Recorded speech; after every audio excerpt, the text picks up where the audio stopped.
दंपति धर्म आचरण लीका और अजहु गाऊ श्रुत जिनके लीका। स्वयंभू मनु अरसत रूपा और जिनते भय नर श्रेष्ठ अनुपा।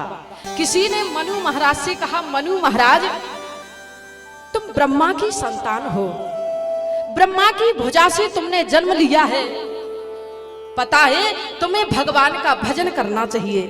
लेकिन आज मनु महाराज ने कहा कि भजन तो करूंगा लेकिन पहले मुझे गृहस्थी में प्रवेश करना है। और बोले महाराज वो समय आया कि मनु महाराज का विवाह शतरूपा से हुआ। फिर किसी ने कहा कि मनु तुम कह रहे थे कि विवाह हो जाए, विवाह हो गया, अब तो भजन करो। तो आज मनु महाराज ने हाथ जोड़ करके भरे हुए गले से कहा विवाह तो हो गया लेकिन वंश कैसे चलेगा, पहले संतान हो जाने दो।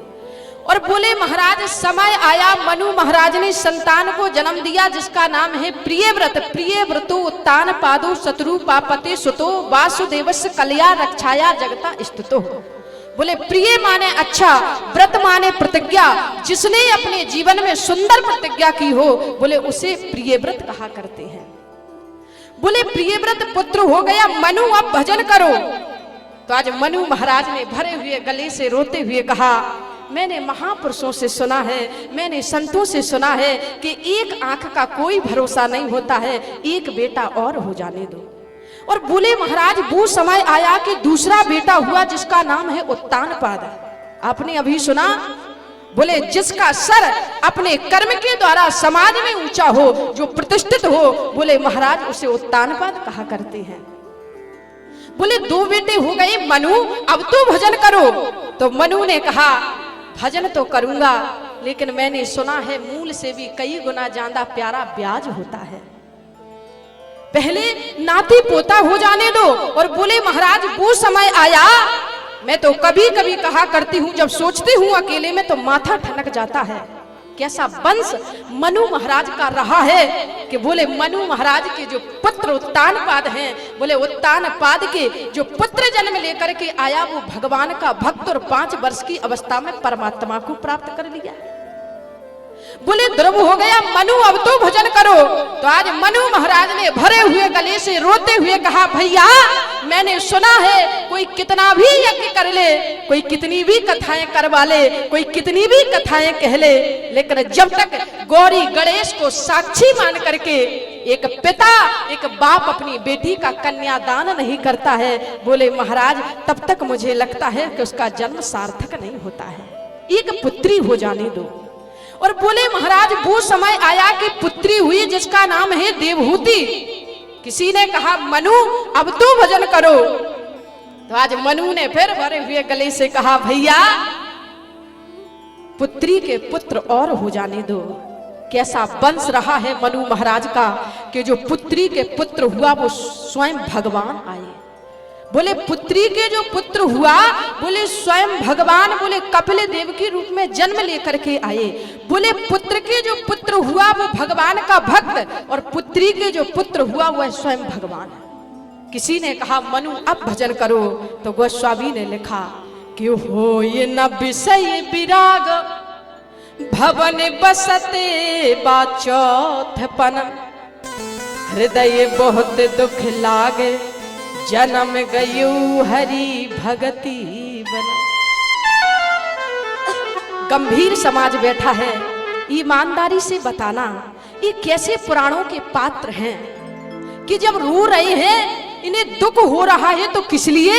बोले होए ना विषय विराग भवन बसतवा चौथपन और हृदय बहुत दुख। बोले दुख हुआ किस लिए, मेरा जीवन निकल गया लेकिन मैं भगवान का भजन नहीं कर पाया। ईमानदारी से बताना इतने श्रोता बैठे हैं, कौन रोता है रात्रि के 12 बजे कि मेरा जीवन निकला जा रहा है और मैं भगवान को याद तक नहीं करता। वैसे शास्त्र कहता है कि भगवान की प्राप्ति चिंतन से होती है और संसार की प्राप्ति चिंता से होती है। लेकिन ये पुराणों के पात्र हैं कि कभी कभी चिंतन से नहीं भगवान चिंता से मिल जाता है। और अभी अभी महाराज जी उस पात्र की बात कर गए। श्री रामचरितमानस में किसी किसी को भगवान दुख से मिले, श्री रामचरितमानस में किसी किसी को भगवान गलानी से मिले, श्री राम रामचरितमानस में किसी किसी को भगवान चिंता से मिले।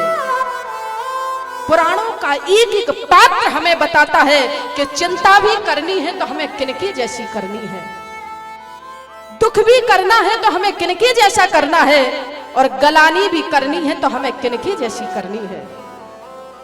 और गोस्वामी ने लिखा चिंता किसकी हुई कि गाधी तनय मने चिंता व्यापी, गाधी समय मने चिंता व्यापी, गाधी तनय मने चिंता व्यापी भैया, गाधी समय मने चिंता व्यापी, गाधी तनय मने चिंता व्यापी, हरि बिन मरहि ना निश्चर पापी, हरि बिन मरहि ना निश्चर पापी, हरि बिन मरहि ना निश्चर पापी।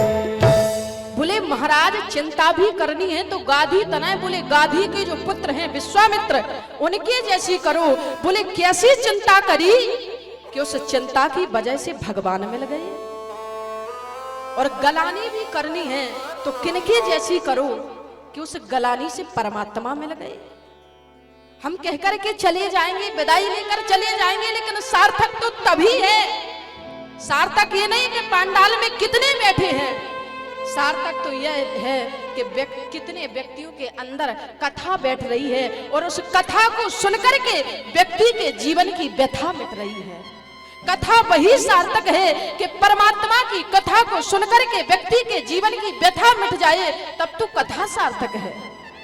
बोले गलानी करनी है तो किनके जैसी करो। गोस्वामी ने लिखा कि ये के बारे भूपति मन माही, बारे भूपति मन माही, एक बारे भूपति मन माही भैया, एक बार भूपति मन माही, भय ये गलानी मोरे सुत नाही, सीता राम राम राम राजा राम राम राम, सीता राम राम राम राजा राम राम राम, राम राम राम राजा राम राम राम, राजा राम राम राम, राजा राम राम राम। एक बार भूपत मन माही और भय गलान। क्या हुई? गलानी हुई। और कैसी गलानी हुई कि उस गलानी की वजह से भगवान मिल गए। और दुख हुआ, क्या दुख से भगवान मिलते हैं? भगवान भजन से मिल सकते हैं। लेकिन बाहरी पुराणों का पात्र, बाहरी गोस्वामी जी की लेखनी, बाहरी गोस्वामी जी की लेखनी का कमाल, बोले होए ना विषय विराग, भवन बसत बा चौथपन, और हृदय बहुत दुख लाग, और जन्म गयु हरि भगति बना। दुख हुआ, मेरा जीवन भजन के बिना निकल गया, भक्ति के बिना निकल गया। बताओ कितने श्रोता ऐसे हैं जो रोते हों कि हम भजन नहीं कर पाए। लेकिन ये पुराणों के पात्र हैं कि रो रहे हैं, मेरा जीवन ऐसे ही निकल गया, भजन नहीं कर पाए। हम और आप रोते हैं। आज प्रातः काल पता नहीं किसका मुंह देखा और जागे कि सुबह से सायंकाल हो गई, लेकिन भोजन नसीब नहीं हुआ। हम और आप भोजन के लिए रोते हैं, लेकिन ये पुराणों के पात्र हैं, ये भोजन के लिए नहीं, ये भजन के लिए रोते हैं। और मैं हमेशा एक बात कहा करती हूँ, भोजन में मात्रा है। यदि भोजन ज्यादा करोगे तब भी नुकसान होगा, और भोजन कम करोगे तब भी उदर को पीड़ा होगी। लेकिन भजन में कोई मात्रा नहीं है। गोस्वामी ने तो यहाँ तक कह दिया